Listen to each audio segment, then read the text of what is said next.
Hello जी, अस्सलाम वालेकुम। क्या हाल है गाइस? उम्मीद है आप सब ठीक होंगे। अल्हम्दुलिल्लाह से जी मैं भी बिल्कुल ठीक हूँ। वेलकम है आपका न्यू व्लॉग में।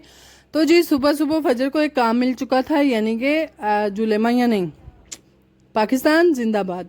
और इस तरह से जी कभी मुझे दुपट्टा पकड़ाती थी और कभी अपने पापा को पकड़ा के कहती थी मामा आए खेलें हम, पाकिस्तान जिंदाबाद।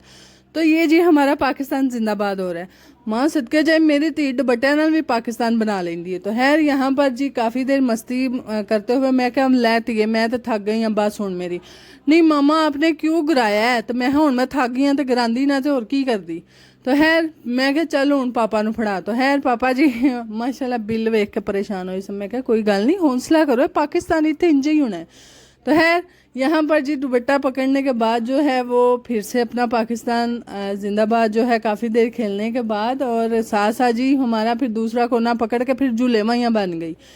यानी कि जिस तरह गांव में पुरानी औरतें अभी भी खास तौर पे करती हैं, कदी कदी साढ़े घर भी हो जाता होंगे सी, असी भी बालों दियाँ ना मंजियां ना चुलूंगियाँ बन लेंदे होंदे सन। तो खैर उसने वही देखे। और थोड़े दिन पहले हमारे हमसाए जो थे, जिस दिन उनकी अब्बू की डेथ हुई है, तो वो अपनी छोटी नवासी जो थी वो हमारे घर में जी उसको सुला के गई थी। इसी तरह से जिस तरह चारपाइयों के साथ वो एक छोटी अदद चुलूंगी बांध के तो बच्चों को डालते हैं, तो वो उसने देखा था। तो वो कह रही थी झूले माइया। मैं कहती है तेन किड्डियां गल्लां याद रहिंदियां। तो खैर यहाँ पर जी इसी तरह खेलते खेलते फिर पता नहीं खेड़ केड़े पासन टुर गई, मुझे तो आप नहीं समझ आई। यानी कि कदी और दुपट्टे ने कुछ करी से कदी कुछ करी। तो खैर इसी तरह से खेलते खिलाने के बाद जो है जी हमारी फाइनली सफाइयाँ साथ साथ हो रही थी। और साथ साथ जी ये सारे काम जो छोटे मोटे होते हैं वो भी मैं देख रही थी। बर्तन मैंने पता नहीं अब धोए थे कि धोने वाले थे, मेरा ध्यान को नहीं उतल पाया। तो खैर मिर्चें जी थी आज फिर से डेरे से आ चुकी थी। ले तो गेंद पांडे भाई। अच्छा, मिर्चें जो थी वो हमारी काफ़ी दिनों से जी डेरे से आई हैं। और अब्दुल्ला ने जी बड़ी रट लाई सी कि मुन्नू सुइयां मरचां दी चटनी कुट के दो। मैं क्या कुट लो है। तो है से जी आज फाइनली पुप्पो ने वो चटनी भी बनाई। तो यकीन करो खुदा दी कसमें, हाय थोड़ी थोड़ी ला के विखाओ तो हाय एडियां कौड़ियां मरचां। मैं हाजी तू नास मार छड़िया, मेरिया हैरी मेरी साग च कम आ जानियां सन, थोड़ियां को पानियां सन सही हो जानियां सन साग च। मैं तू जान के ए बस कटा लियां हूँ, कुट्टियां पईयां रहेंगी, इन्हां नुली पै जानी है। खैर फ्रीज़र कर देंगे, अगर तो बच गई तो डाल लेंगे, नहीं तो फिर पता नहीं की करना, नहीं तो फिर मैं हांडिए च पा पा के मुका छड़नियां। तो खैर यहाँ पर जी ये थोड़ी सी मिर्चें फिर आ जाई थी और पहले वाली तकरीबन सूखने ही वाली हैं, थोड़ी बहुत उनमें नमी नमी है। तो खैर मैं क्या लिया हूँ दूजियां भी जड़ियां ने सारियां खिलार छड़ी। यानी कि यह भी एक बड़ा लम्बा चौड़ा काम होता है, यानी कि ये रोज़ उठाओ डालो यानी कि धूप में से। और आजकल तो फिर मौसम का भी नहीं पता चलता, कब बारिश आ जाए कब आंधी आ जाए। तो जे आंधी आ गई तो फिर उड पुट सारियां फिर लभदे रवां ते मर्चां कित्थे गईयां।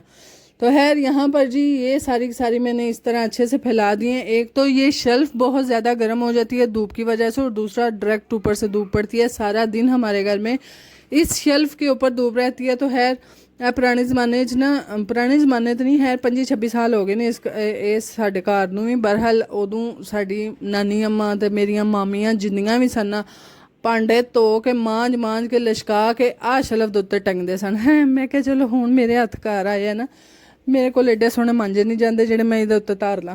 खैर यहाँ पर मैंने मिर्चें डाल दी। मैं क्या तुसी बस इसे काम ले आ सकते हो, यानी कि शेल्फ जो है इसी काम आएगी।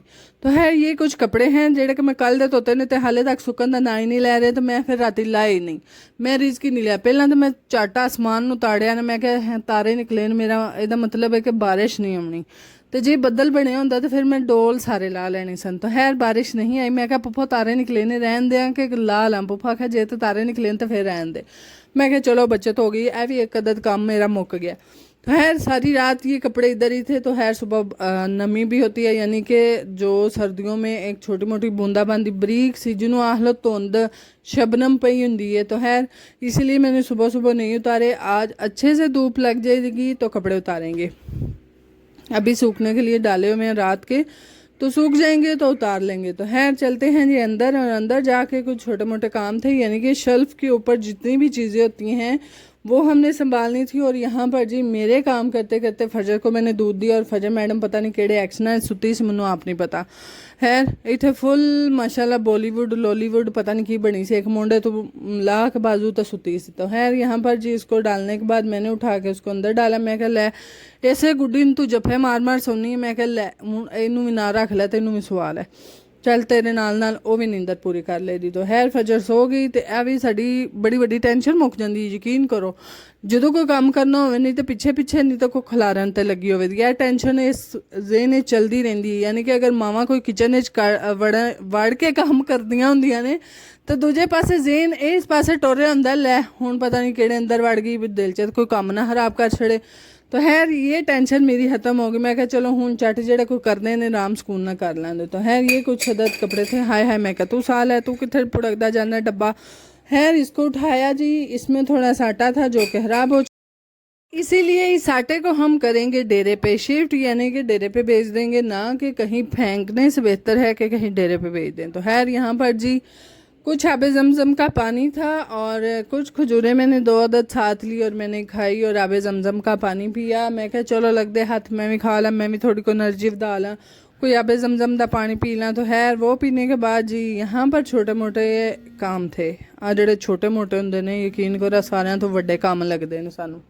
फिर हैर नाल सारे कपड़े में सांभे, यानी कि छोटे मोटे कपड़े उसी दिन से धो के रखे थे। और ये सारी चीज़ें जो छोटी छोटी होती हैं ये खास तौर पे बच्चे भी बहुत काम खराब करते हैं। यानी कि सुबह ये टावल लेते हैं और हमेशा मैं यहाँ पे रखती हूँ और मेरा ये होता है कि जहाँ से चीज़ लो वहाँ पे ही रखो, पर बाल माशाल्लाह साड़ी सोन जान एक थले है।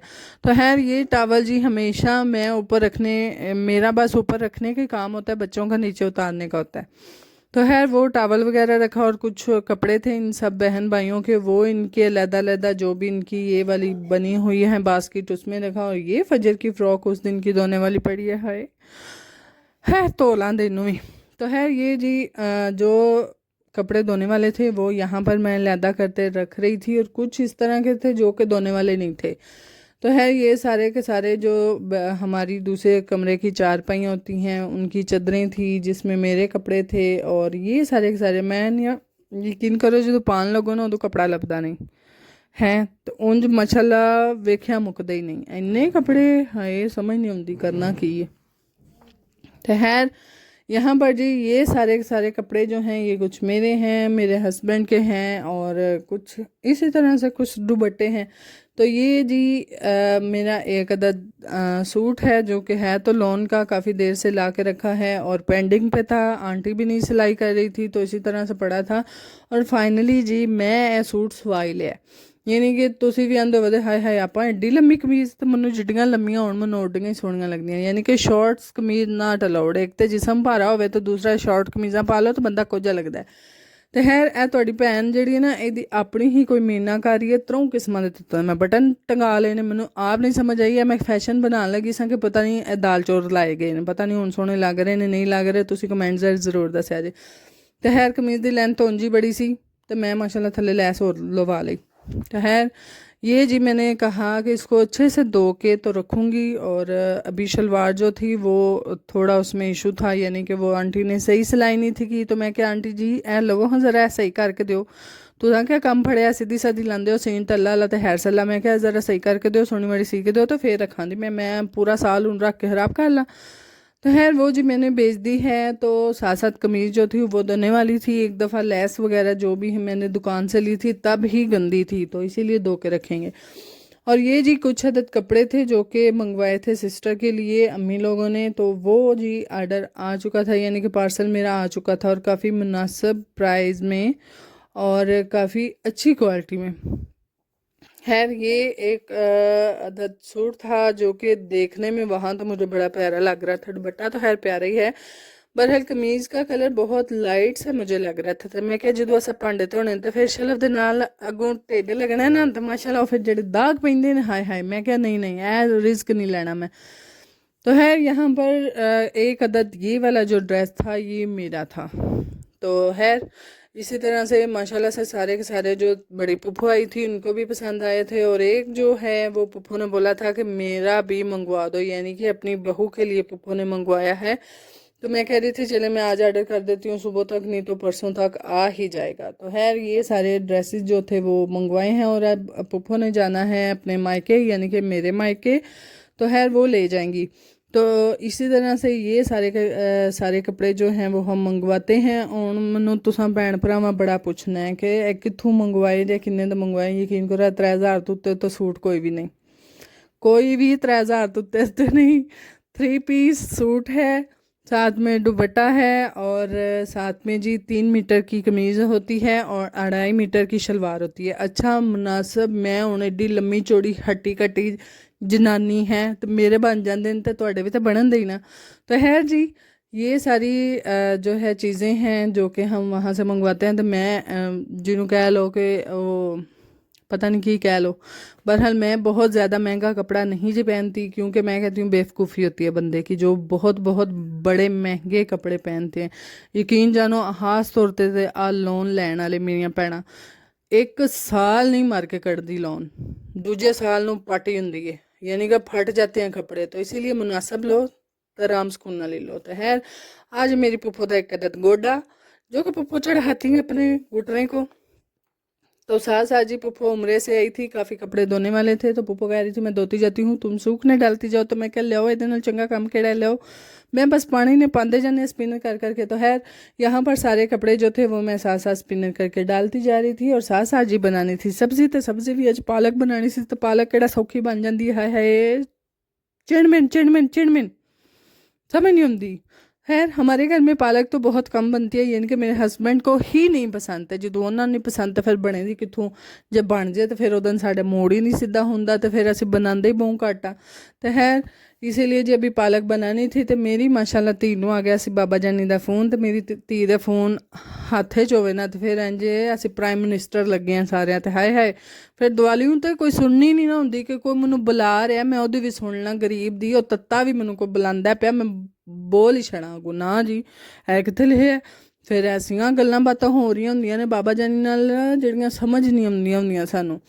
खैर गल्लां बस यही होंदियां बाबा जानी कब आना है, बाबा जानी मेरे लिए चीज़ें लाना, बाबा जानी मेरे लिए कपड़े लाना, बस है गल्लां हो रही होंदियां। तो खैर इत्थे फटाफट जी इन्हू भरा दिसे सन। यानी कि इसको ये था कि मोहम्मद लोग जो हैं वो ट्यूशन पढ़ के आ चुके हैं और हमेशा से इसकी आदत बन चुकी है, जैसे ही वो आना लगते हैं तो सीढ़ियों के पास जाके तो उनको डराने की कोशिश करती है, यानी कि ठा भाई डर गए। तो खैर वो अभी नहीं आए थे, अंकल दूध रख के गए थे तो इसीलिए फिर वापस आके मामा फ़ोन दो, मैं क्या हूँ दादी को ले जा ली लै। तो खैर ये है जी वो पालक जो कि हमने मंगवा ली। तो यकीन करो तरक्की रज के तरक्की पालक से इन्ना चिर मैनूं लग गया सी ना इनू साफ करन ते। मैनिया दुकानां ले लियाउण भी की पैंदे ने, लियाओ तो सुथरी लियाओ। कदी कदी मैनूं तो बड़ा गुस्सा इन्ना ते चढ़दा है। खैर 4 राने वध ला लो स्वाद दी शै लै वो जी बनानी तो मैं लगदे हत्थ जी अपने फायदा सोचा। मैं क्या पुप्पो जान बैठे ने लियाओ लगदे हत्थ सूट भी देने पुप्पो शलिंग कर दियो। खैर वो ये वाला जी सूट मैंने पुप्पो को दिया, वेखा किड्डा सोहना रंग है थोड़ी भैन ने सूट दा, वेख लो। पुप्पो को दिया, मैंने कहा पुप्पो ये शलिंग कर दें और शलिंग करने के बाद मैंने स्पिनर करके इनको तारों पे डाल दिया था। तो आ इत्थे लगदे आ थोड़ी भैन हुण बह गई पथला मार के मंजी दे उत्ते, तो हुण उठे दी पालक बना के, तो पालक बन गई तो हुण फिर उठना भी है, ये कित्थे लिखा कि ना उठिए। तो खैर यहाँ पर जी बर्तन आ चुका था दूध वाला भी और जिन्होंने दूध लेना है उनका भी। तो खैर मैं क्या भैन मेरी इत्थे भांडा तर जा, हुण मैं बह गई हाँ पथला मार के, हुण मैं सब्जी बना दी तो मैं उठां दी होई तो मैं उठण वाली नहीं, मैं उठां दी तो दुध पा छड़ा दी तो झट नूं आख ते लै जाई। मैं हाले उत्थे दी उत्थे बैठी सां, दूजी वार फिर आ गई। उन्हें कहा बाजी जी नाल लैणे वो आंदे ने साडे बालां दुध पीना सानूं दुध दे दिओ। मैं कहा हाय हाय आ भी यकीन करो सिर पीड़ ला लैंदी है घर, जिहड़ा दुध लाई दा ना सिर पीड़ लग जाती है। खैर यहाँ पर जी सारा सारा जो पालक का गंद था असां रूढ़ी तो सट्टन की बजाय असां प्रैफर किया कि साडियां चूचियां मूचियां नूं डेरे टुर जाएदा तो वो खा लैन दे। तो खैर वो शापर में डाल दिया और साथ साथ मैंने जला ली थी आग। तो आ साड़ी माई वडेरी ये बह के आलू छिल रही थी। तो मैं क्या आलू छिलण बाद पहला जे तू हत्थ घट लिया तो फिर काम खराब हो जाने। मैं क्या पुप्पो जाने दे कोल कट्टर फड़ लो, इन्हें आलू छिलदे नाल हत्थ भी छिल लैण। तो खैर कदी कदी ऐसी आकड़ के जिद करके बह जाती है सानू दिल को, तो फिर इन चपेड़ियाँ लाइए समझ ही नहीं आती गल, मनने वाले पासे ही नहीं आती। खैर यहाँ पर जी मैंने प्रेशर चढ़ा दिया था तो अज मैं पक्की लेट जी अंडे आलू वो तो फिर जी होवे दी ने मेरे नाल। बाकी जी अगर व्लॉग आपको हमारे अच्छे लगते हैं काइंडली लाइक शेयर सब्सक्राइब कीजिएगा। दुआओं में याद रखिएगा, अपना बहुत सारा ख्याल रखिएगा जी। अल्लाह हाफिज़।